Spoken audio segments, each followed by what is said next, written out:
চোখ রাখবো পরের খবরের দিকে। দিলীপ ঘোষ বিজেপি নেতার বাংলো বিতর্ক, 677 নম্বর বাংলো জবরদখল করে রাখার অভিযোগকে কেন্দ্র করে একেবারে তুলকালাম কাণ্ড। বিজেপি নেতা তার এই বক্তব্য যেখানে উঠে আসছে যে তুষারকান্তি ঘোষ তার বিরুদ্ধে বাংলো দখলের অভিযোগে বিতর্ক। 2017 থেকে বাংলোতে থাকেন দিলীপ ঘোষ। বন্ধু হিসেবে দিলীপ ঘোষকে বাংলো ব্যবহারে অনুমতি দেওয়া হয়।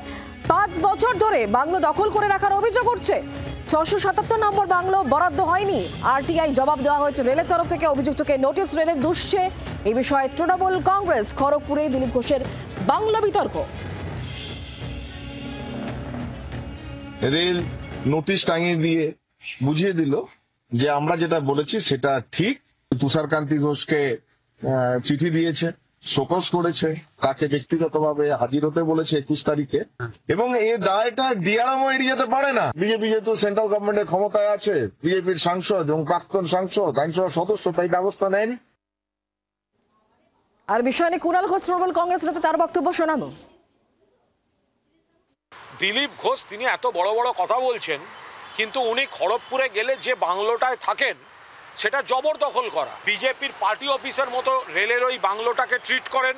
দিলীপ ঘোষ ওখানকার সাংসদও নন, বিধায়কও নন। যখন সেই প্রশ্নটা তুললাম তখন দিলীপ ঘোষ সমালোচনা করলেন, পাল্টা দিলেন।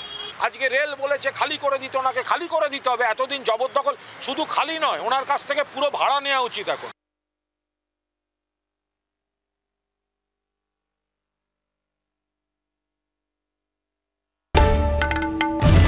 বাংলার আওয়াজ, বাঙালির আবেগ, জি 24 ঘন্টা।